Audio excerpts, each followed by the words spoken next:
Hi, I'm Tim. Welcome to Watchbox, and thanks for logging on. We are starting our weekend off right.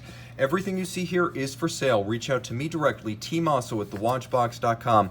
Purchases, sales, trades, extra photos, box and paper details. Reach out to me, please. Everything is listed in the description below. Names, references, and where available prices. Reach out to me directly, tmosso at thewatchbox.com. We're big fans of Grand Seiko here at Watchbox, and I happen to know that a lot of you guys are also friends of the house. The foremost practitioner of high-end watchmaking in Japan, Grand Seiko, of course, part of the Seiko Epson empire, and executing things at a level rarely seen in its price range. Now, this is the SBGM221. It's a GMT with a 3-day power reserve, a lush ivory lacquer dial, and the 39.5mm steel case, entirely tin plate black polished, a technique that requires approximately 3 years to learn and master. It's the equivalent of the poly noir seen on small parts of Swiss movements like regulators and screw heads. With Grand Seiko, you're getting it on the entirety of the case. The tin plate polishing involves holding the surface to be milled and polished directly against a spinning tin plate, and the foremost practitioners of this technique, which actually originated in Europe, are now at Grand Seiko in Japan. Now, the watch, of course, has immaculately finished dial furniture. You can see all of the indices are faceted and polished, finished on micrometric diamond-tipped milling tools, and they are like cut gems. The hands at center are both black polished on their top and faceted, and you can see that the 24-hour hand is fired blue steel. Now, of course, the watch features stop seconds. Of course, it features 2 independent time zones. It is a GMT after all. From the Elegance collection, it's inspired by historic Grand Seiko timepieces from the early 1960s. As a result, you can see that the steel deploying clasp includes the vintage Grand Seiko logo, polished and relieved on a chiseled backdrop. Inside, caliber 9S66, the 3-day power reserve, 28.8 beat rate, built by a watchmaker, serviced by a watchmaker, adjusted by a watchmaker, and a movement for life. You can see it's adjusted in 6 positions, not the Swiss chronometer standard of 5, going 1 beyond, which gives deviation and inaccuracy no place to hide. This watch is whatever you make of it. It's comfortable, it's handsome, it fits well on a small wrist, it's elegant, and it's sporty. It's basically everything except highly water resistant at 30 meters, but there are other Seiko and Grand Seiko products for that purpose. And I have one of them right here. This is the Seiko Prospex Professional Diver SLA21. 44.3 millimeters in stainless steel. This is unusual in that it's basically a Grand Seiko spec watch with a Seiko logo. The movement inside is based on a Grand Seiko caliber. You can see that this is the 8L35, 50-hour power reserve, automatic winding, sapphire crystal. We have a Zaratsu finished case, so you have that same tin plate black polish along the polished edges of the monoblock case, which means everything loads from the front.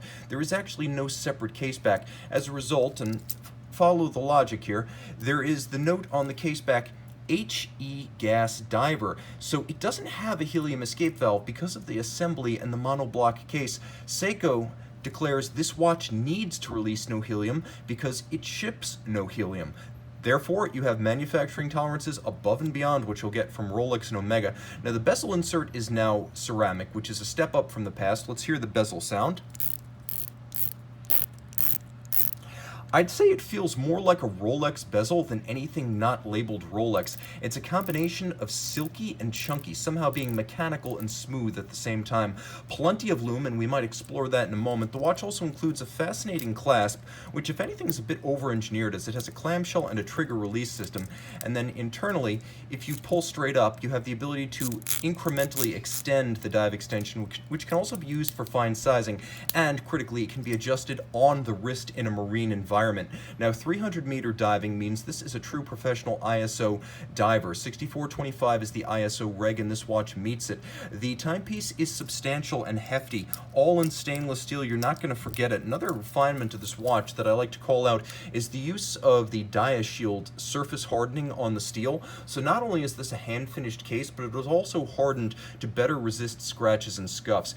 Although a 44, I'd say it wears more like a 42. It doesn't monopolize your wrist, and I can recommend it for a wrist as small as 15 centimeters in circumference. A truly superlative piece because it has that off-centered crown. It doesn't dig the wrist, whether you're a lefty or a righty. A great piece from Seiko. Let's do a loom shot.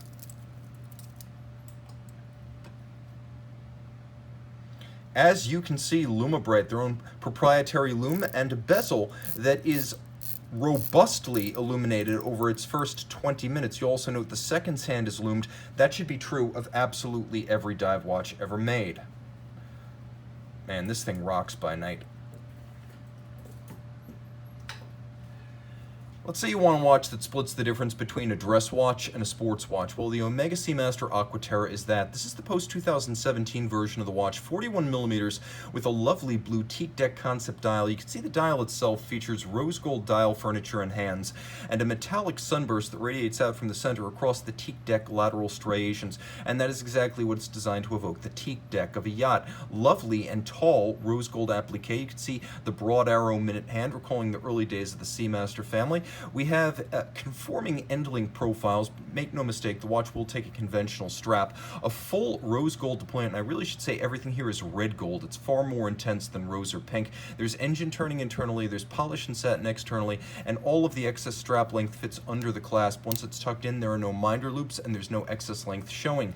Now, the watch is fairly thin at 13.3, so it's not going to crowd your wrist, and it has a 60-hour power reserve, so it's got nice long-legged reserve de marche and a time zone function that allows you to adjust the hour hand independently. Though it's a dressier sports watch, it's still 150 meters water resistant, highly shock resistant, and fully amagnetic. So you're getting a lot of refinement and resistance. There's toughness and resilience built into this watch. Now, this would be like the standard 8900, only it has two refinements you won't find on that watch. A full 18-karat rose gold rotor and a matching 18-karat rose gold balance bridge. It beats away at 25,200 vibrations per hour, and it does include the Daniels coaxial system invented in 1974, brought on board by Omega in 99, and now perfected. It's one of the primary reasons these watches now ship from the factory with a 5-year warranty. A very handsome and comfortable watch that I can recommend for a wrist as small as 13.5 centimeters circumference. Yet another timepiece that straddles the divide between a dress watch and a sports watch. This is the ivory dial, the rarely seen ivory dial Platinum Day-Date 2.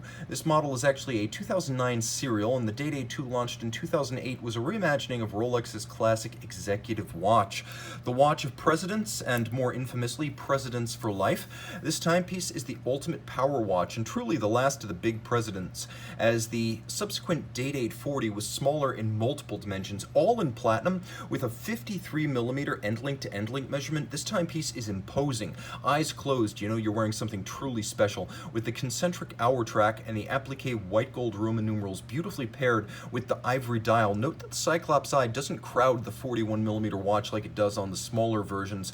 The timepiece also represented a prototype of a next generation bracelet construction that Rolex introduced only on the platinum model of the Day-Date 2, with ceramic pins inside the bracelet, as the platinum cannot aggress against the ceramic. Bracelet stretch is stopped dead. That ended with this generation of Rolex bracelet. Now you can see it's both media blasted and polished internally with a snapping lift lock system, so you actually pivot up and open rather than simply prying it open. There's a 48-hour power reserve, 100-meter water resistance. Note that you're looking at a Rolex twin lock crown in platinum because you have only the one big dot. And of course, it's a COSC chronometer. Make no mistake, this is also part of the generation of so-called double quick sets, which means you can quickly and easily set both the day and the date. This is one of my favorite Rolex watches of all time. It offers immense discretion and the glory of an unusual dial, which truly is the heart and soul of every Rolex. If the dial is going to be the window to the soul, please apply window dressing. This watch has plenty. Awesome watch, and only 12 millimeters thick.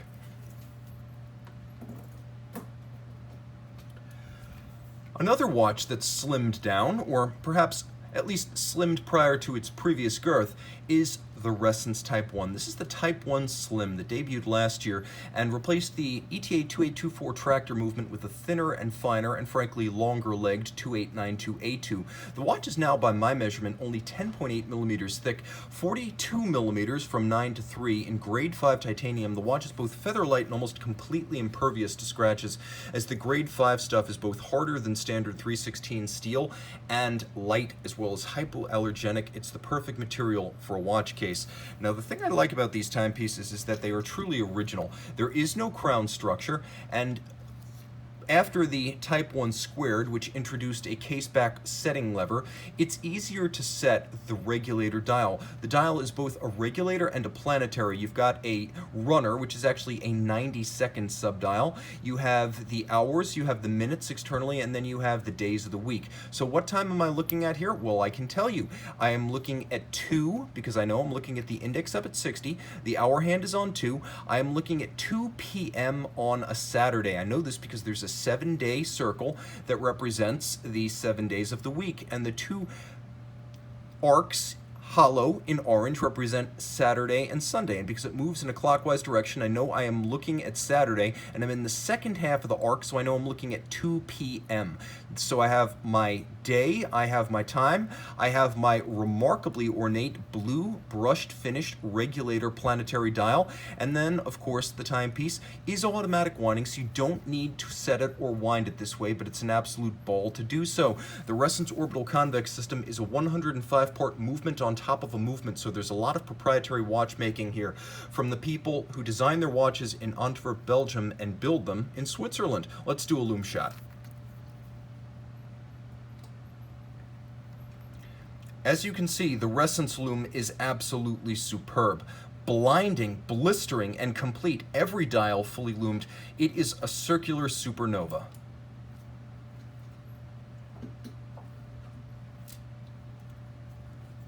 But I bet I can beat that loom shot with this loom shot.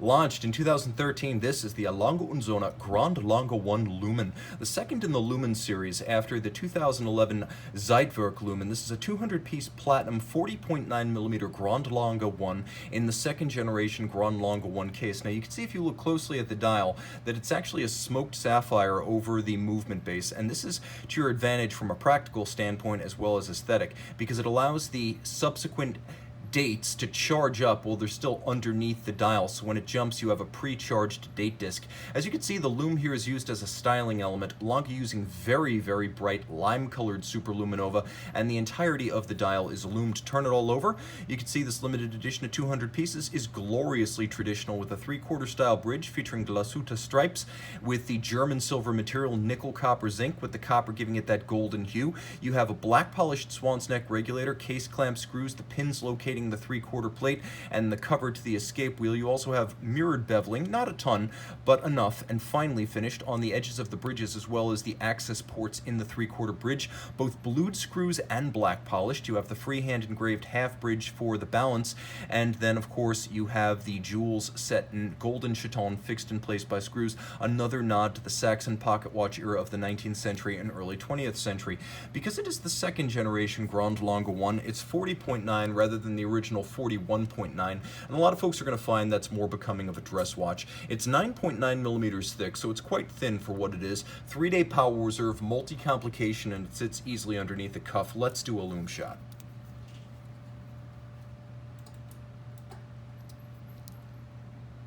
Okay, you can see the watch is absolutely spectacular with power reserve and seconds loomed, and you can see how the date disc is pre-charged as it emerges from under the smoked sapphire.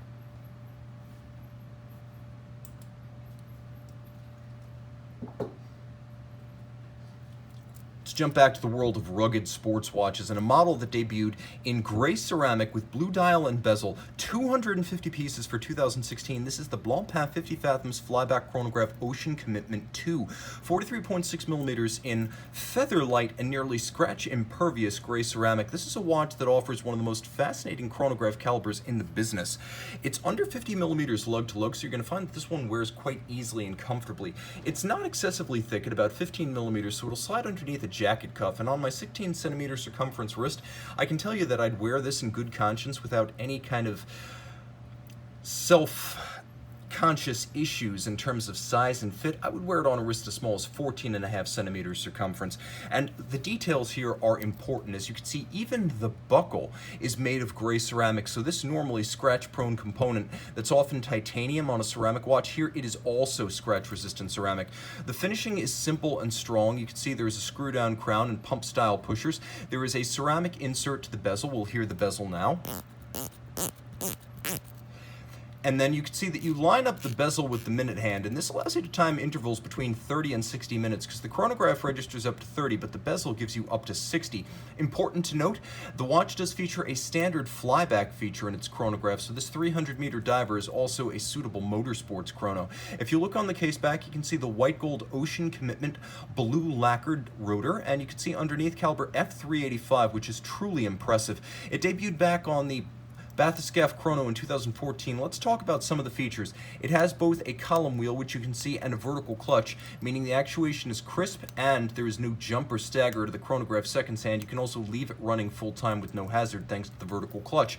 50-hour power reserve, which is impressive because it also features an El Primero-like 10 beat per second, 36,000 vibration per hour beat rate, and unlike the standard 1185 Piguet movement, this one features both a full balance bridge and hacking seconds, and it features an anti-magnetic silicone hairspring, and it features a shock-resistant free-sprung balance adjusted in 6 positions. The finishing is world-class with mirrored bevels, as you can see on stacked bridges at center. Both bridges have mirrored bevels on their edges. There is a lovely satin graining across the bridges that I find more handsome and original than the somewhat trite and hackneyed Côte de Genève. I love that look. I also appreciate that there's a little nod to the long-term association with the Blancpain racing series and Lamborghini in the spoke-style wheels used to drive the chrono. It is a very impressive movement that has stop seconds and a quick set date, and again, all of this with 300-meter water resistance, a high beat escapement, and the standard flyback capability.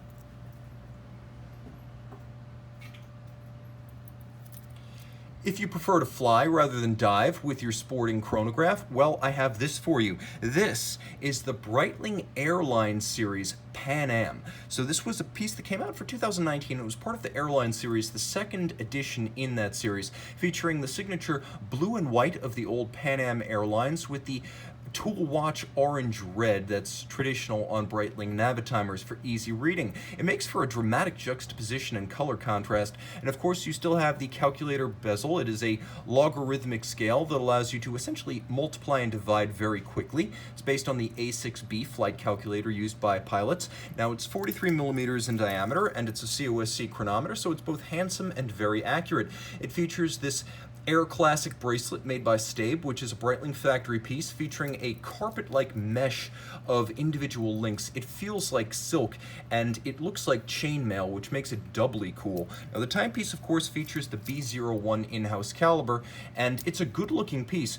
It's funny to think we rarely saw it during the Schneider era of Breitling, because it's a good-looking movement. You could see the column wheel black polished. You could see the architecture of the movement. You could see the balance bouncing away, and also a proof of the fact that it uses Edicron for ultra-precise 5-position regulation. You can see the Pan Am logo on the reverse side.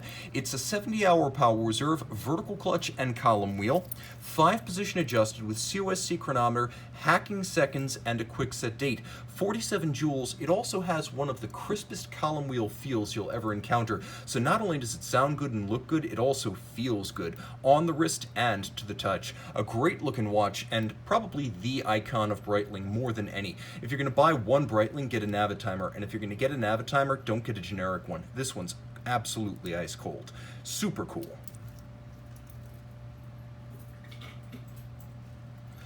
Continuing to run the table with chronographs, some folks like to dive, some folks like to fly, others prefer to drive, and I count myself among them. This is a lovely circa 2000 Rolex Oyster Perpetual Cosmograph Daytona. This timepiece is often described as a neo-Paul Newman, and it's one of the earliest examples of the in-house caliber 4130.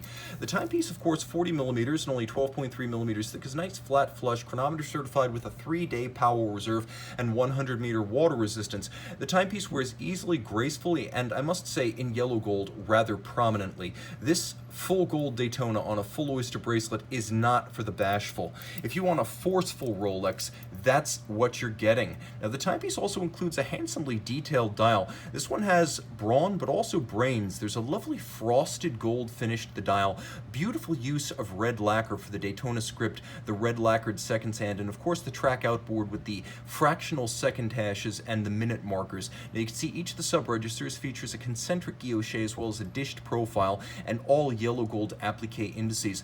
Inside, you've got the chronometer certified 3-day power reserve 4130, which was the van vanguard of a new generation of long power reserve Rolex movements. It also pioneered the use of a winding rotor ball bearing rather than the previous jeweled staff to make the watch more shock resistant and tougher. An impressive watch. It makes a statement, but at 40 millimeters, it allows almost any wrist size to make that statement.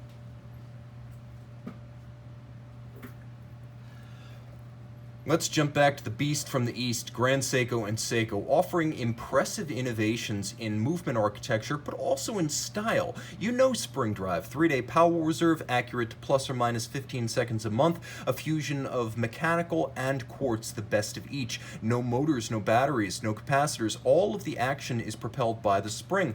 But this model launched in 557 pieces in 2018, an outstanding 40 millimeter 44 GS case profile, evoking the historic 44GS of 1967, and all in stainless steel with that exquisite tinplate black polish. The case is a stunner, but it's the dial of this Zuri model that sets it apart. These were USA market limited editions, and this SBGA 387 was the best of the lot. Zuri, a sort of traditional Japanese ornate shiny painting often used in stage theater. It is a tremendous effect featuring brushed metallic tones in a scatter pattern under a dial featuring all of those hand-finished elements of dial furniture. Now inside, and you can see through the case back, this is a watch that includes the spring drive movement with a unidirectional governing wheel, and by the way, water resistant to 100 meters. It's a full service sports watch, but that creates an induced electrical current that wakes up the quartz oscillator and regulates speeding or slowing the seconds hand. You'll note it moves in a smooth sweep. No jumps, no staggers, no stops, no starts. It is the only technology that's able to achieve this completely smooth sweep, and the motion as much as the precision, a signature of the spring drive technology. By the way, if you think it's easy to achieve spring drive, only one Swiss company has managed to bring something similar to market. That was Piaget in 2016, and it took from 1977 to 2005 to bring automatic spring drive to consumer products. Impressive stuff, and it looks great. Impressive case, impressive movement, and a signature dial. Grand Seiko dials really are the jewel in the Seiko Epson watchmaking empire. Great stuff, affordable, and incredibly versatile as an everyday timepiece.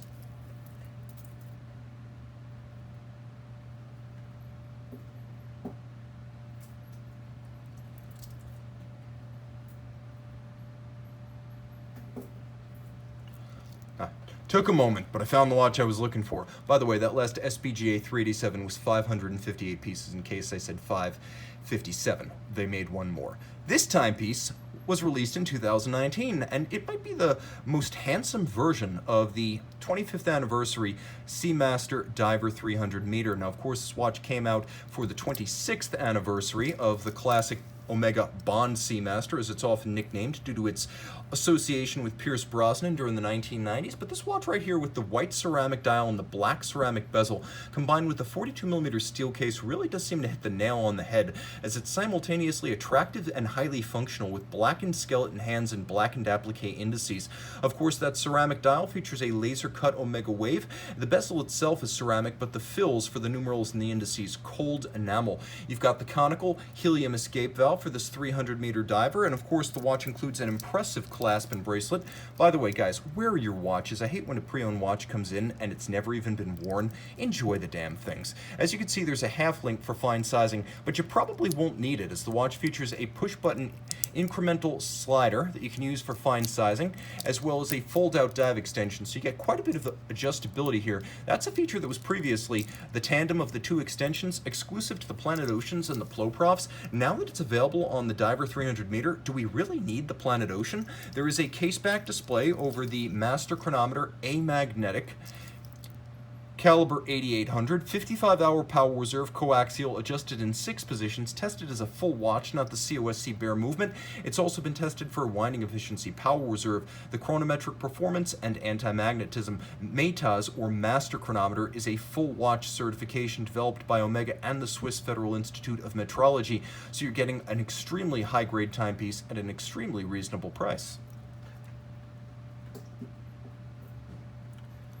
Sticking with the full bracelets, but going up market, way up market. Here we have the Patek Philippe 5131G, a rare example of the 39.5 white gold World Time Calatrava. Now, technically not a Calatrava, but it is a Calatrava. The timepiece at 39.5 looks even larger than that thanks to the crown guard structure that was retired for the subsequent 5230 reference. Now, you can see the center of the dial with a lovely black guilloche sun ray radiating out, surrounded by a 24-hour reference ring, and you can see as the time ticks by, that 24-hour ring moves in a counterclockwise direction. Half is dark, half is light. That's your day-night distinction. You can see, for example, if I'm visiting my friends in Tokyo and I wish to travel to Hawaii, the watch does all the math for me. Now, if I wish to adjust independently, of course, I can adjust these things without moving the cities. All of this is powered by a caliber 240 HU Universel. You have the world time on the dial that gives you the time in the 24 principal time zones of the world. Just cite the hour adjacent to your city and then read the minutes at center. The movement itself is a work of art. The caliber 240 micro rotor, introduced in 1977. It's been the premium automatic at Patek Philippe. The reason you want the micro rotor, well, there are three reasons. First, it gives you the convenience of automatic winding. Second, it gives you the large unobscured caseback view of a manual wind. And third, it gives you a manual wind thin profile with the convenience of automatic winding. 5-position adjustment, like a chronometer, includes a free-sprung Gyromax style balance, and I'm happy to say a silicone hairspring to make it highly anti-magnetic. Now, the watch, of course, is beautifully made with mirrored bevels, rich Cote de Genève, the 22-karat gold winding mass, pivots on ceramic rotor bearings for efficiency, and you can see that there is a stippling pattern or an engine turning on the base plate with handsome satination of all of the wheels, including the reduction wheels for the winding system. I also appreciate that every single screw head is black polished with the chamfered slot and circumference, and the pilot, the stalk at the bottom of the screw, features a polished tip. You'll never see it, but that's the ultimate sign of integrity. Finish where the owner will never know.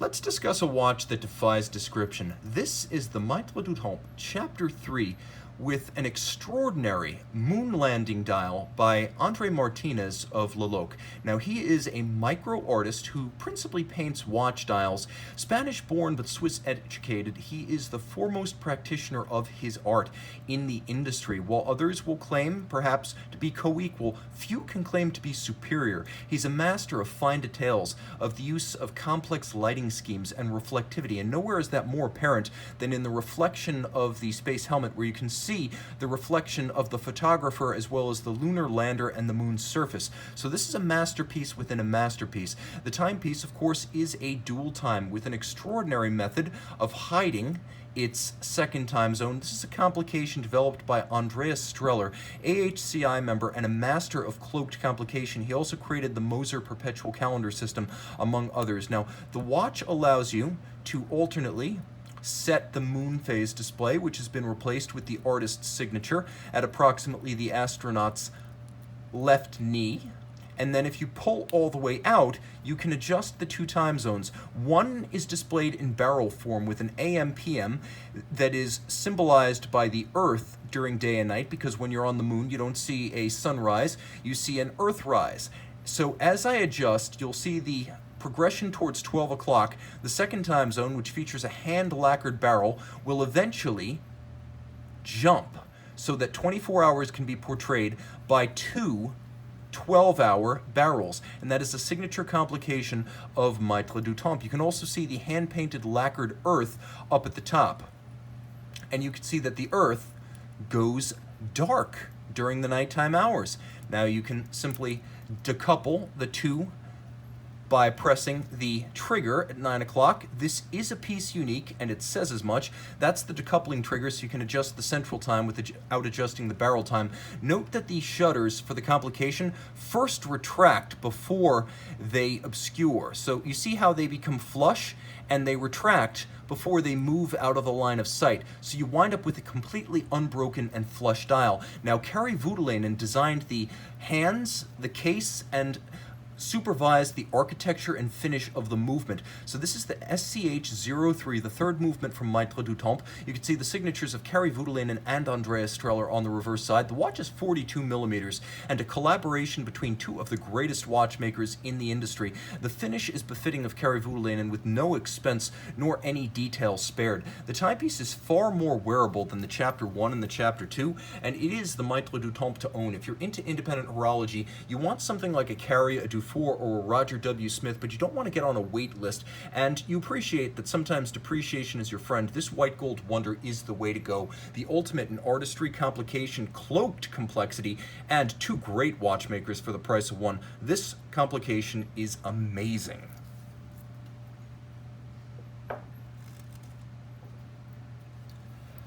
Let's talk about a watch that's truthfully neither sports watch nor dress watch. This is a model from Ulysse Nardin, 45 millimeters with ceramic bezel and titanium case. It is the Executive Flying Tourbillon. Now the watch features an extraordinary movement architecture that is almost entirely open. I'm going to do my best to move the hands out of the way and then we'll get close hauled.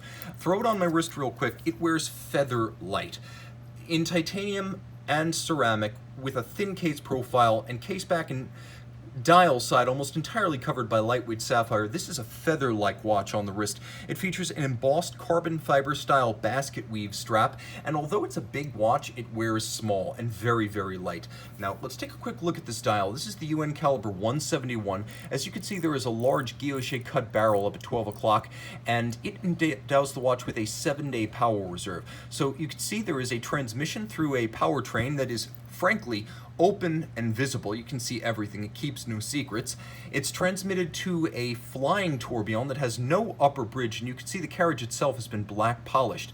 It beats away at 18,000 vibrations per hour, and not only does it feature an anti-magnetic silicone hairspring made by Ulysse Nardin, not purchased, made by Ulysse Nardin through their Sigatech subsidiary, you'll also note that there is a silicone escapement that operates completely unlubricated, improving the precision, improving the power reserve, and also improving the endurance or the intervals between services. So you've got a 7-day power reserve, anti-magnetic hairspring, unlubricated silicone escapement, you've got a flying tourbillon, and all of this in a timepiece that you can attain for remarkably little money. Again, prices in the description. This is a timepiece that offers a ton of complication and an absolute grand prize brass ring type complicated refinement for accessible money. It's not cheap by any means in the broader scheme of things, but by the standards of a flying tourbillon, you will be hard-pressed to do better or gather a more extravagant expression of the tourbillon architecture.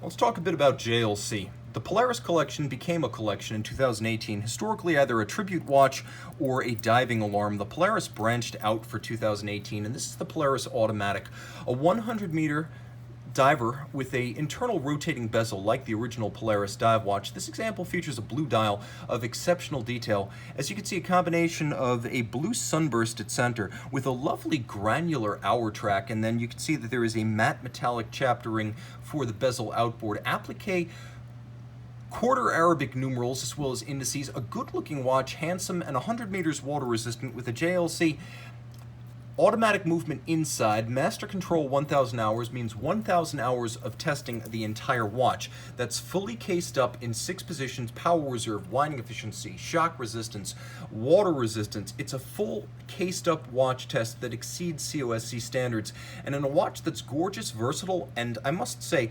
wearable on a huge range of wrists, you're getting an awful lot of refinement for your money. One of the features I love best is that there's a easy link like adjustment in each side of the clasp. So each side has a clasp adjustment, much like the Rolex Easy Link. It's about 2.5 millimeters on each side, and it allows you to take in or take out that extensible length, giving you a tremendous amount of adjustability without even removing individual sizable links. This is a timepiece that I like immensely. If you're of the no-date persuasion in your divers, you don't have to go Rolex, you don't have to go Seamaster 300. You have another option from a true haute de gamme brand that still puts hand assembly and hand finishing in every watch it makes. Okay, this thing's beautiful. This is a mid-1990s Gerald Genta designed Cartier Pasha, based on a design originally created for the Pasha of Marrakesh in the 1930s. The Pasha was revamped and redesigned by Genta in the mid-1980s, and the example you see here is a true tritium dial that hails from the mid-1990s. Now, the original watch featured a grating over the dial that Genta thought was just a little bit too brutal for a Cartier in the modern era. But he retained the chained canteen crown of the original, which was a primitive water resistance measure. And you could see the original, designed to resist both desert dust and seashore surf, is here recreated with exceptional tolerances, giving the watch a charm unlike any other. The vintage canteen-style crown is delightfully anachronistic, and so too are the hinge-style lugs with pyramidal end cabochon. The timepiece is all in stainless steel, and it is a true sports watch, being 100 meters water-resistant. Pop open this beautiful double-deployant Cartier bracelet, throw it on the wrist, and you can see, although the watch is technically a 35, it wears more like a 37, especially because you can see that the hinge lugs extend the watch remarkably across the wrist. Now, at 9.5 millimeters thick, this is a nice slim timepiece. It also features beautiful kite-style hands that are very subtly blue when seen in person. So you have those extravagant, almost Art Nouveau-style quarter Arabic numerals. Then you have applique tritium elements that have beautifully patinaed and match the hands at center. The watch features an ETA 2892 internally, so mechanically it's about identical to a Bond Seamaster. You can see the case back remains in excellent condition, minimally if ever refinished, with sharp and deep definition about all of the labeling. This is a true romantic piece. This is a watch that's romantic for its history, its real history, dating back to the first third of the 20th century, its connection to Gerald Genta, and its status as one of the Cartier canonical immortals. With this dial and these proportions, you cannot do better for elegance and true horological value.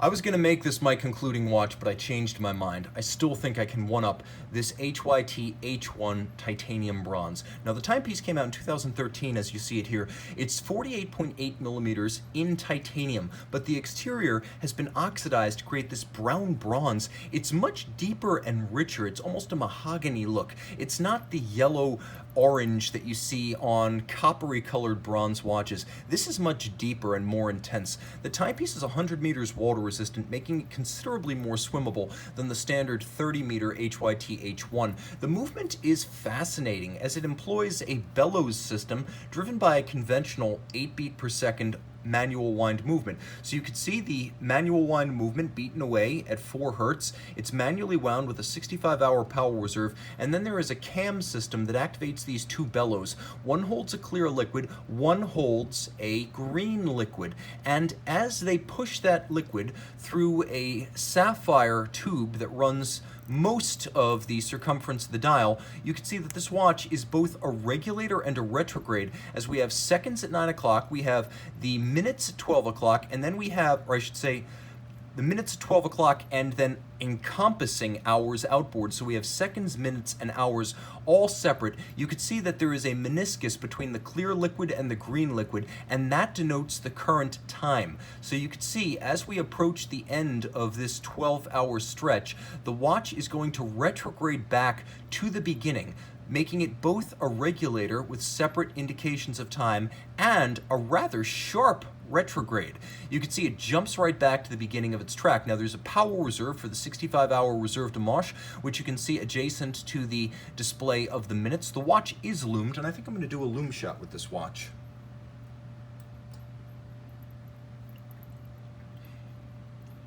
You might be surprised to learn that it is remarkably visible at night and quite three-dimensional at that.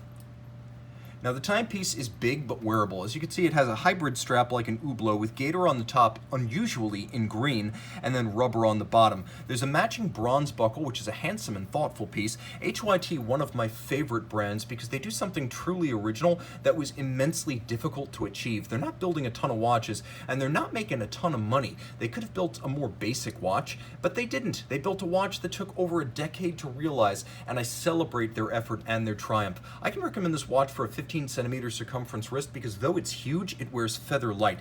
It's an awesome display and a great piece of horological theater if you want to impress your friends with a watch like they've never seen before. Your Rolex won't explain your watch passion to your friends. This thing just might, in ways that words never can.